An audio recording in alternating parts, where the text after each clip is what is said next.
Alright, let's get you on the table. You're gonna be fine. Maybe. Breathe. Try to breathe. Shit. That is deep in there. No, don't try to look. Just keep breathing. You have something lodged in your chest. A table egg, I think? The tank shell made a real mess of my nest. But whatever it is, it needs to come out. Ideally sooner rather than later. The problem is this. There's a base with a field hospital 30 clicks west, but you won't make it there in time in the condition you're in. If the gangrene sets in before we can get you treated, they'll have to take off the alarm. And that is the best case scenario. The other option? Yes. The other option is that I put it out myself. But this presents another problem in that if it so much as nicked an artery, you will bleed out, and there is nothing I can do about it. And if it punctured a lung, well, you'll drown in your own blood before the hemorrhage gets you. On the other hand, if you're lucky, you'll be just fine. More or less. So I need you to make a decision. No, I told you. I don't gamble. This decision you ought to make for yourself. Are you sure? Extraction it is, then. For what it's worth, I would have chosen the same. Besides, I imagine your hand is the only company you get? Nothing. I'm sure you don't need me to tell you that this will hurt like a bitch. Try not to scream.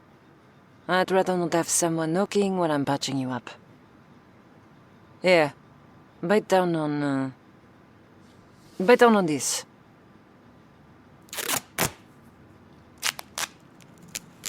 I'm taping you down. I need you to not move so that we don't break anything that isn't already broken. Don't get any ideas. All right then. Are you ready? Remember, breathe. Close your eyes, grit your teeth, think of better times, and keep breathing.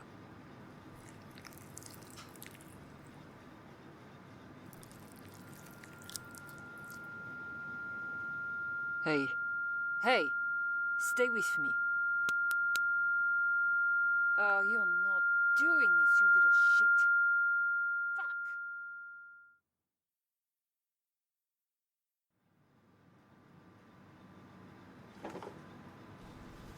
Hey, welcome back. You blacked out there for a minute. Don't try to get up. Well, the good news is that I cleaned the wound, stitched you up, and you're not bleeding to death. The bad news is that you won't be lifting things up and putting them down for a good while. Not that you look like you were doing much of that before.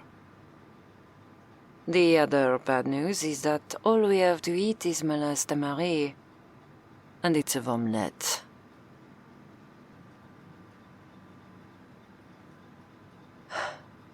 You know, I think we've some crossed wires here. Why am I helping you? I told you before.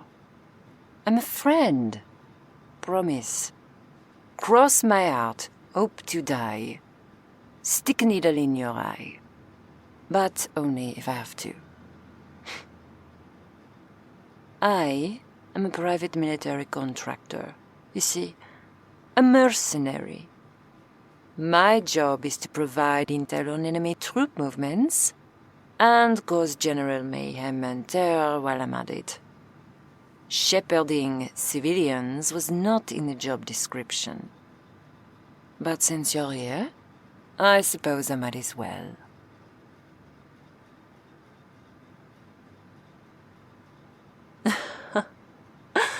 Oh, honey, no. Don't get the wrong idea. The neighborhood is getting hot. That's all. I've worn out my welcome, so I'm bowing out to resupply and relocate. You and I? We just happen to be going in the same direction. And I happen to have a plan that takes two to pull off. What? Were you beginning to think I had a heart? So sorry to disappoint. The field hospital. It's on the way, so I'm taking you there. You still have to get that looked at by an actual doctor. Oh, don't be too impressed by my rudimentary field surgery. I'm no surgeon. No doctor. Doctors make mistakes constantly. I don't.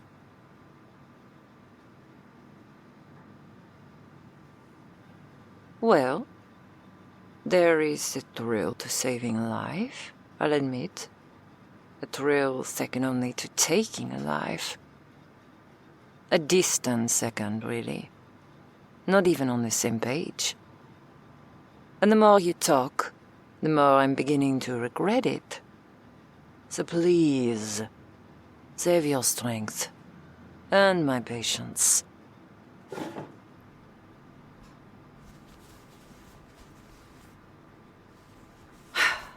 I'm ready in the former occupant's wardrobe, obviously.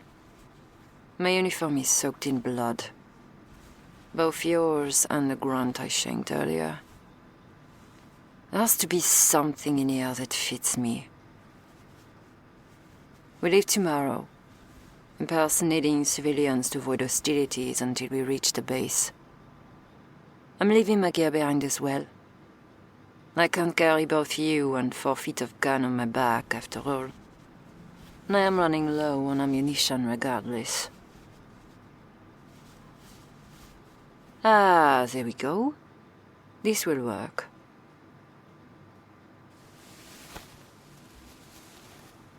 What does it look like I'm doing? I'm changing. Yes, here. Grow up. If that is a problem for you, feel free to leave. Oh, but you can't, can you?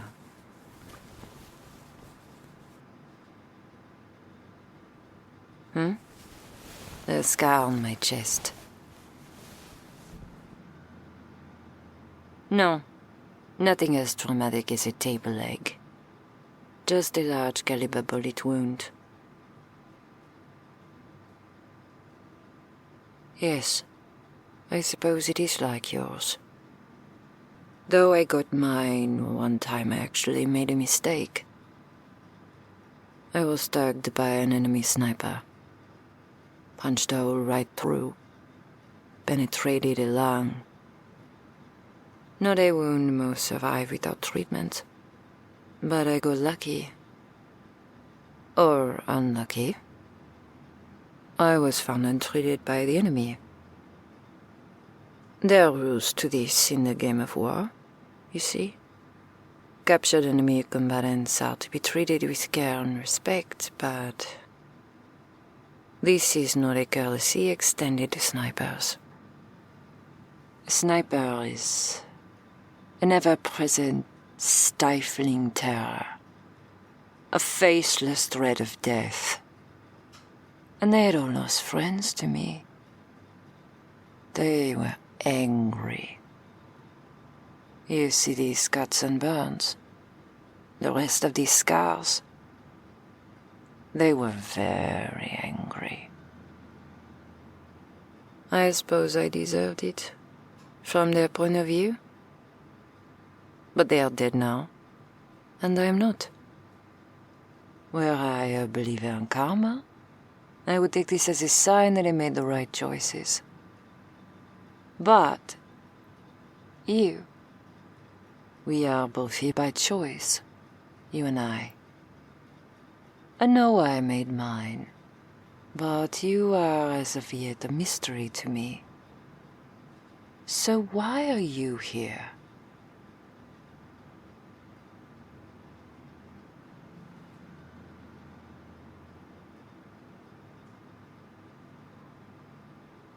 I see. So you've just given up then? Is that it? Just waiting for death to take you in this concrete hellscape?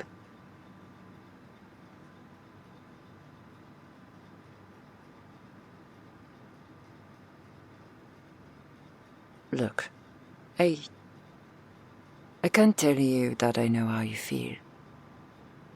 I don't know what you have been through. But I know it's a cold, cruel world out there, full of misery and grief. Even in better times, it's a bitter truth to reconcile with. And in times like these, how do you derive meaning and purpose out of tragedy? How do you find your place in the world when the world around you is this? You feel lost.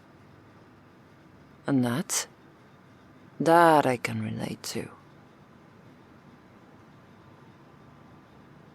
Again, my life was not always thrill and spectacle, you know. It started when I killed a man, and I enjoyed it.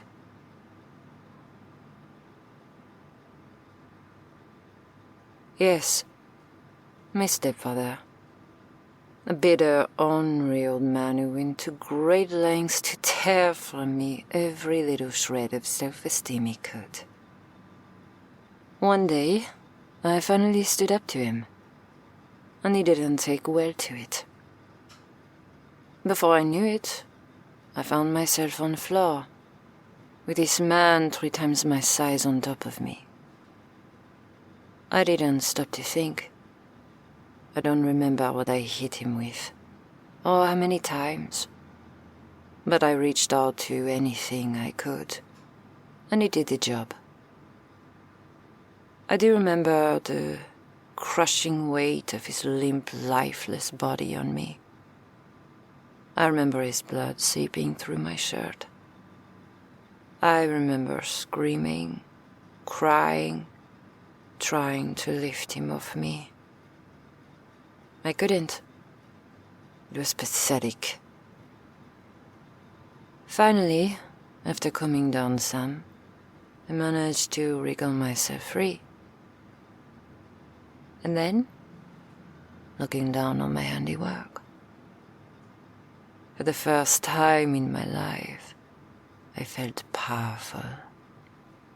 I did this. Oh, he was not missed. If anything, I did the world a favor. And I would be dancing on his grave. But I don't dance. Besides, I was a minor, and it was a clear-cut case of self-defense. I got off without consequence. But my second kill was less noble.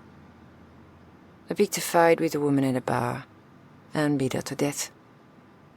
She was a bitch, and everyone knew that, but she probably didn't deserve what I did to her. My public defender tried to convince the jury that I was acting in self-defense again, and they bought it. It wasn't true. What I did was very deliberate. In the end, they gave me time in prison for manslaughter. My third kill was early into my prison sentence. I didn't know her. I killed her simply because I could. Simply to feel that thrill again. By some miracle, they never traced it back to me. Or perhaps they didn't even care to try.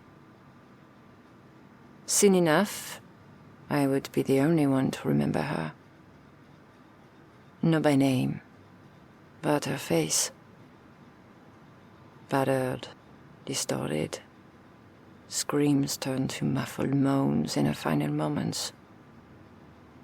I wasn't punished, and the rest of my sentence was uneventful, but I knew I couldn't go on that way. Life from the act was short-lived. There are 3 things that guide our morality. Did you know? The first is fear of retribution, punishment from a vindictive god, a cruel despot, or the torches and pitchforks of your own community. The second is shame, dishonor, the loss of dignity, status. And the third, guilt. I had lost all love and respect for myself long ago, so fear and shame could not burn me. But guilt, once it sets in, it eats you from the inside. That I could not bear. For months, years, I wondered, what place is there in this world for a monster such as myself, whose sole joy is hurting others? And then, the answer came to me. I killed you in essence, and there can be no redemption for that. It took a long time for me to come to terms with it. The guilt is a burden that will forever weigh as it should. But ruminating on it does no one any good. All I can do is not add to it.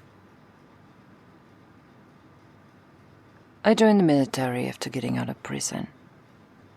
Perhaps I hoped to snuff out my life doing some good. Perhaps I just craved the violence. I didn't last long regardless. Trouble with authority, you see? But after my discharge, I was taken in by PMC. Years later, and here I am. The best there is, the best there was, the best there ever will be. Because this is where I was meant to be. This is what I survived all that doubt and regret and torment for. For anyone else, this is hell on earth. But to me, it's the only place in the world where I can be myself. Here, I can finally kill without remorse. So I don't want to be making promises on behalf of the universe, but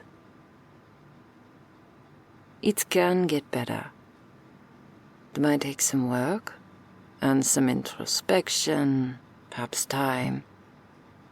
But life can be better. You can be happy.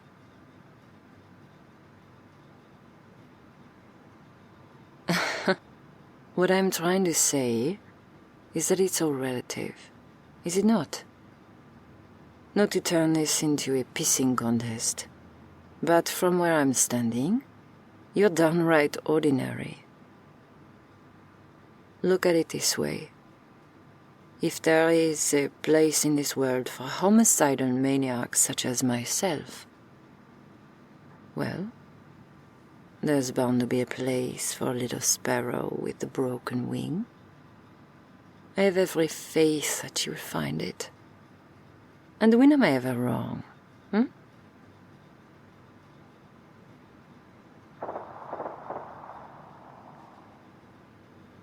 That is a ways off. Not for us. Get some sleep, if you can. Tomorrow we march.